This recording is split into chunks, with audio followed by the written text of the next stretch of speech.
1. Arrival. Class-15. That designation didn't even exist on most galactic charts. The scale stopped at 12, worlds so violent that no living species could survive a full rotation. But when the human survey ship Dauntless stumbled on PX 995, scanners couldn't categorize it.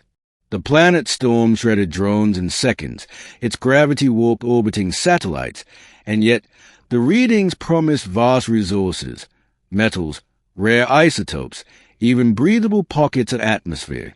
So, of course, humanity landed. Commander Ilara Vance led the 6-person team.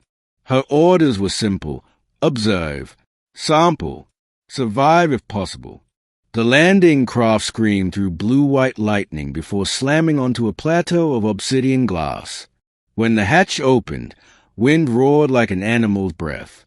"Welcome to the impossible," said Dr. Core, the xenobiologist. "Impossible's what we do," Ilara answered. 2. The world that hated them. Every step fought back. The soil emitted heat pulses. Trees bled acid when cut. Microbes chewed through titanium probes in minutes. And yet, among the chaos, life thrived. Lush, predatory, perfect. Ilara's chute log showed the temperature shifting from plus 80 degrees Celsius to minus 20 degrees Celsius within an hour. Yet the native flora didn't wilt. It adapted. Instantly. By day 3, the team was exhausted but exhilarated. Humanity had finally found something that challenged it completely. Then the voices began. 3. Whispers in the storm. At first it was static on comms, random phrases, broken syllables. Then Dr. Core recorded a pattern, pulses matching human heartbeat intervals. "It's not interference," he said, eyes wide. "It's communication." They triangulated the source to a mountain range pulsing faint light beneath the clouds, as if veins of energy ran through the stone. When they approached, the air itself vibrated. Words formed, not in sound, but directly in thought. "Leave. You do not belong here." The crew froze. Ilara steadied her rifle. "Identify yourself," she said aloud. The mountain rumbled. The ground beneath them cracked like ice. "I am this world. You are disease." 4. The living planet. PX 995 was alive. Not metaphorically. A genuine planetary intelligence, an ancient biosphere fused into one mind. Dr. Core theorized that every organism on the planet shared a neural lattice formed from conductive minerals in the crust. Together, they created a sentient ecosystem, a being whose thought stretched across continents. Ilara transmitted the discovery to orbit. Earth Command's reply came minutes later. "Continue extraction. Primary objective is acquisition." The planet warned again. "You bring fire. You bring death. Turn back." But humanity had never turned back from the unknown. 5. The first strike. To establish a base, they detonated a thermal drill to bore through the planet's crust. The result was catastrophic. The blast unleashed geysers of molten gas that formed humanoid shapes, avatars of the world's will. They surged toward the camp, roaring without mouths, energy crackling through their translucent forms. Ilara ordered weapons free. Plasma fire lit the night. Each avatar that fell melted into glowing dust that reformed moments later, angrier, faster. "It's learning," Core shouted. "Every shot teaches it how to kill us better." They retreated to the ship, half the crew wounded. Outside, the storm screamed words they finally understood. "I warned you. Now you bleed." 6. Humanity's response.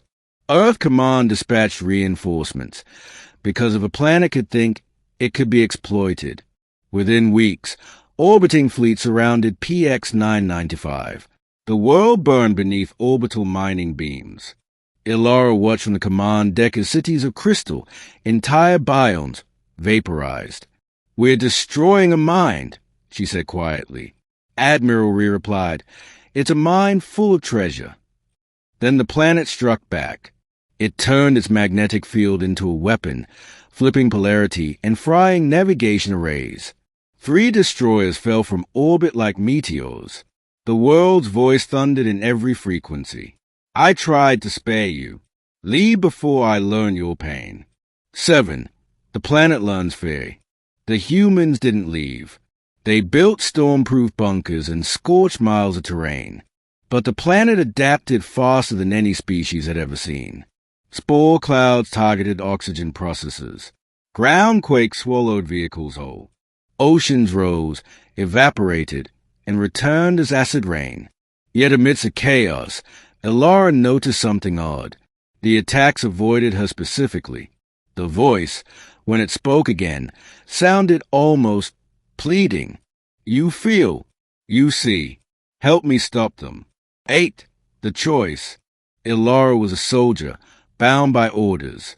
But she couldn't ignore the truth. Humanity was dissecting a living being. She entered the central storm belt, where the planet's consciousness was strongest, alone. Lightning split around her but never touched her suit. In the heart of the storm, the ground opened, revealing a cavern of light and pulsing roots that stretched for miles. Why speak to me? She asked aloud. Because you remember mercy, the planet replied. Then stop killing us. Stop hurting me. For a moment, both fell silent, predator and prey realizing neither truly wanted war. Then Earth Command broadcast a single code, Ignite Operation Harvest. The orbiting fleet began charging their world-splitter weapon. 9. The begging. The planet screamed. The air turned crimson. The oceans boiled. Human child, I cannot stop them. Save you us both. Elara looked to the sky. The weapon's light bloomed like a fall sun.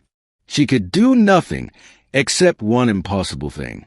She rerouted the dauntless reactor core into the fleet's transmission channel, overloading the targeting arrays. The world splitter misfired, collapsing its own energy field. A silent explosion lit the heavens. The entire fleet vanished. 10. Aftermath. When Elara awoke, her ship was buried under glass sand. Her suit's oxygen gauge blinked red. The planet's voice whispered faintly, You saved me. Why? Because you asked. Then rest. I will remember you. The storm quieted. The world went still. Months later, a passing freighter picked up faint human distress signals from PX-995. But when rescue crews landed, they found no bodies, no wreckage, only a single human footprint fossilized in crystal. The surrounding valley pulsed gently with light, in a pattern that translated to one word. Thanks. 11. The legend of PX-995. In the centuries that followed, PX-995 was declared off-limits by unanimous galactic decree. Every probe sent vanished without trace, except one that transmitted a final image, forests growing in the shape of a human face gazing skyward. Scholars called it coincidence. Veterans called it respect. Humans called it home. 12. Epilogue, the last transmission. Long after humanity spread beyond the galaxy, one encrypted file resurfaced from the dauntless logs. Elara's voice, calm but resolute. We thought survival meant conquering everything dangerous. But maybe the universe doesn't need us to win. Maybe it just needs us to listen. The recording ended with a faint hum of wind, a living planet breathing.